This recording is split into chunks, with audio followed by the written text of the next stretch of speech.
While the compromise will save the American government from default, many agree we are not in the clear. Foggy Bottom commuters were greeted with a special surprise: the first new escalators within the metro system in nearly a decade. This idea of building a stronger America with women is not new. In fact, it's an American tradition. If you take this $1 bill and stack it end to end against the Washington Monument, you still wouldn't reach $2 trillion. On to the eastern side of Mexico towards Tampico. We're going to take a look at the moving map right now to show you how the winds. Stay tuned to News Channel 8 to see what your congressional delegation has to say. It's something most parents fear: teenage driving and the devices that are distracting them. The message today: put them away and watch the road. You pay attention to driving because it's split second, something changes and it just could be terrible. The National Transportation Safety Board says teens are at risk. Because our youth, they're our greatest asset. And in the last 10 years, nearly 60,000 teenagers have died in automobile accidents. Now, New York State has taken the lead in keeping roads safe. A new bill just signed into law increases penalties for distracted driving. The NTSB would like other states to adopt similar laws or even stronger ones. New York has done a very good job of taking most of the elements that the NTSB has long advocated. But there's one more thing that we would like to see all states have, and one thing that New York is currently lacking, and that is a ban on wireless interactive devices for teen drivers. But experts say it doesn't stop there.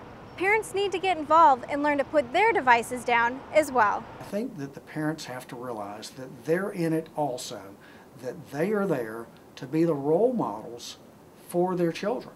The NTSB hopes all states will require even stricter standards for new drivers in an effort to keep everyone safer on the nation's roads.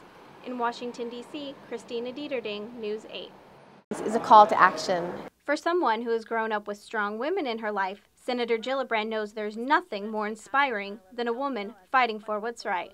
I was certainly inspired by my mother and by my grandmother. My grandmother was an activist on the grassroots level when she was a young woman and did it her whole life and really worked on campaigns for candidates that shared her values.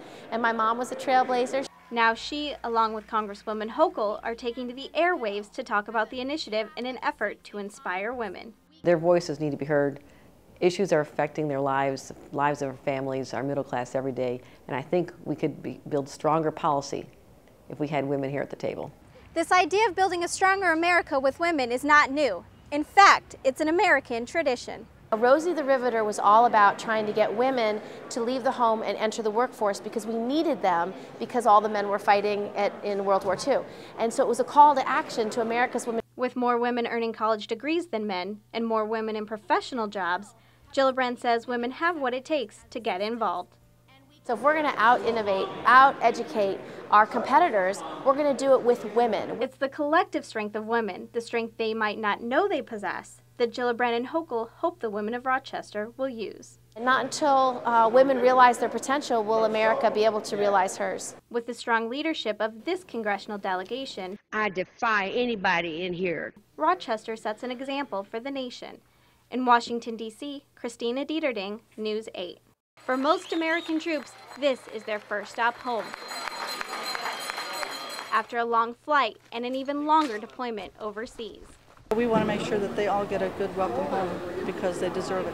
These troops haven't seen their families in nearly a year, and they still may just get a few hours or days before it's back to work. It's a little bit hard, you know, because I'm from New York and everyone in New York is family oriented. So the Operation Welcome Home volunteers are offering them comfort they've missed.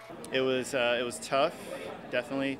You don't have that same level of comfort that you do when you're back in the States. The volunteers wanted to give all 249 troop members a proper welcome home. I walk through and I see all these people, and, you know, it really made me feel proud that, you know, people still out there caring, even though we've been over there for so long, like 10 years now. So. President Obama announced that 33,000 troops will come home by September 2012. We understand that there's going to be so many more troops coming and larger planes bringing them that we'll have up to 380 troops on a flight. The welcome home banners are gone as these servicemen and women continue on their next journey, while the volunteers here prepare for the next men and women to come through these doors. At Baltimore Washington International Airport, Christina Dieterding, News 8. Medicare. Medicare as we know it is vulnerable in Rochester and across the nation. Politicians from both parties on Capitol Hill are feverishly debating what to do with it, especially now because of the debt crisis. Healthcare is at the heart of the rising levels of spending that are the reason for the debt and thus the threat to the economy. And so any reduction in future debt must involve reforms to the healthcare programs. But where to start and how to reform the program still has Republicans and Democrats scratching their heads.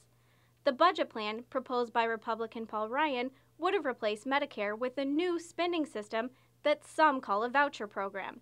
Despite strong opposition from Democrats, Congresswoman Buerkle says a plan like that is important. The proposed budget looks at Medicare and attempts to preserve Medicare, because if we continue on either with what we've got now or what's proposed in the health care law, we're going to lose Medicare. Congresswoman Hochul says changes are needed, but says she doesn't agree with the voucher approach. She says to keep Medicare, costs must come down. Underlying costs of health care are driving up Medicare. Congresswoman Hochul says those costs include things like high prescription drug prices and improper medical treatments. She says Congress should ask one question. Are we making the best decisions based on the cost? There are no solutions yet, but everyone agrees something needs to be done. For now, those in Congress that represent Rochester want to make sure their seniors continue to receive access to health care without busting the budget. In Washington, D.C., Christina Dieterding, News 8.